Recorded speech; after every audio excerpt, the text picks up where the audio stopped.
Hi, I'm Bella, and I'm a 2026 UNH grad with a bachelor's in agriculture and food systems. And I'm Sophia. I'm studying international affairs and sustainability at UNH and going into my third year of my undergrad degree.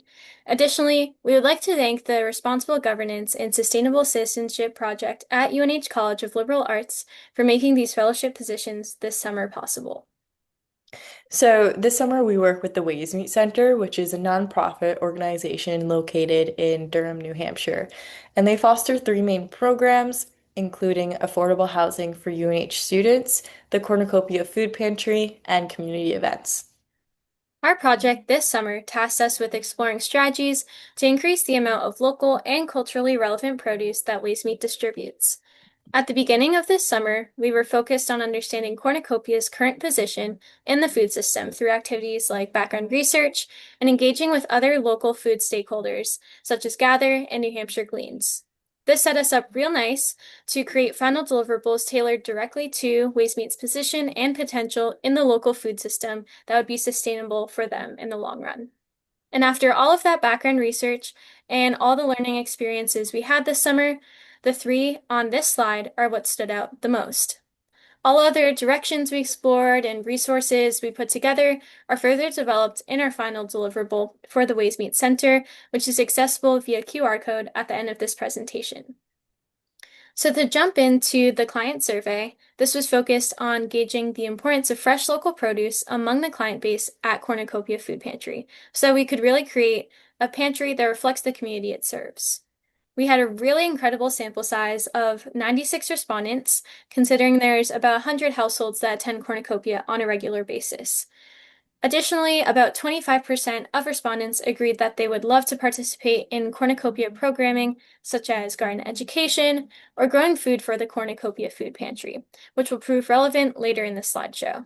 Additionally, 94% of respondents rated fresh local produce as either being moderately important, important, or very important on a 5-point scale, and finally, 70% of respondents said that they have trouble accessing fresh local produce on a regular basis, which really grounded this project, understanding that there was community needs involved in the work we were doing this summer.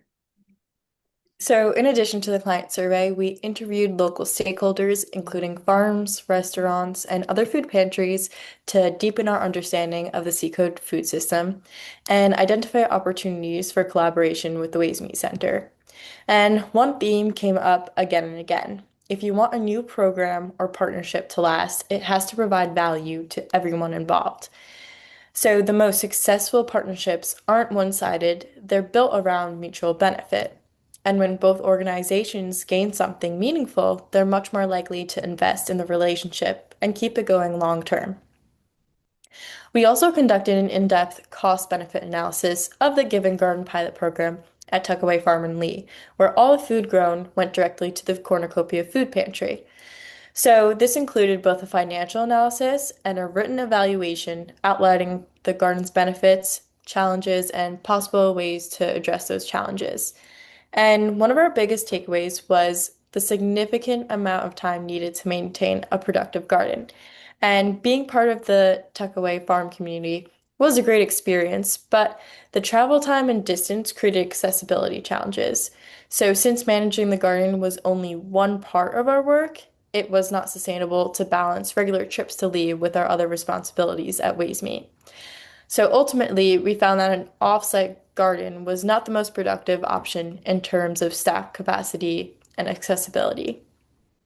So the more that we learned about the Seacoast food system and experienced waste meat operations, the more that we reflected, trying to build and direct our attention to a bunch of initiatives wasn't the most sustainable answer.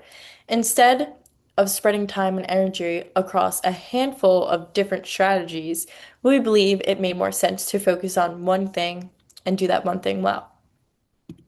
And so that one thing that we decided to focus on was the newly installed on-site raised garden beds at Waysmeet. They are currently occupied by community members as individual growing beds this season, and additionally, the raised beds are a very similar size to the Tuckaway farm plot we had this past summer. We envision these beds becoming more than just simply food production, but transformative in Waysmeet's path towards becoming a hyperlocal community food hub. So, this is a food system web that reflects what a food system would look like at Waysmeet if the Give and Garden beds were implemented. For example, when we look at volunteers and pantry clients, we can see a symbiotic relationship. Participants help maintain and harvest the garden while gaining gardening skills, building community, and becoming more familiar with different types of produce. This benefits the pantry by providing ongoing garden support and may also reduce food waste since people are more likely to take and use produce that they recognize. And another example is community visibility. By highlighting client and volunteer stories alongside photos and testimonials, Cornucopia can showcase the real impact of its work. These stories can serve as powerful evidence for grant applications, fundraising efforts, and partnership development, allowing potential funders to see the difference their support can make while helping the pantry grow and strengthen its program. So the same idea applies to every bubble in the web. Each one represents an existing resource, relationship, or opportunity that, when connected together, creates a stronger, mutually beneficial food system at Wastemeat. So, after this decision of focusing on the raised beds, we decide to start working with Waysmeet to develop next steps to have these beds in action by the next growing season. So, we're very fortunate to have a UNH agriculture student who is willing to take over both the maintenance of the Tuckaway Giving Garden after our fellowship ends, as well as additional work throughout the fall as her capstone project for her degree. So, as you can see in the timeline represented, she will continue all harvesting and maintenance of the Tuckaway Giving Garden plot this fall, and additionally finish out the cost-benefit analysis associated with it. In addition, she's going to conduct a community garden survey. So, a survey interviewing the community garden members who currently have beds at Waysmeet so that she can gain opinions from the community about a potential shift in programming and what that would look like. Finally, she's going to work on drafting a strategic plan for what the raised beds at Waysmeet would look like in the 2027 growing season. Overall, Waysmeet is really excited to continue collaborating with UNH students, which really does highlight their desire to bridge the gap between both the UNH campus and the greater Durham community. Finally, on the right, you can see there's a picture of what the Waysmeet raised beds looked like this past summer. And finally, we have a QR code in the bottom right corner, which is a link to our Notion page, which is the complete final deliverable, where we have all resources attached for pretty much everything we did this summer. So, to wrap up, we've been talking about sustainability a lot, but what does it mean? So, for this project, sustainability wasn't about adding something new. Instead, it was rediscovering the value of something that we had all along.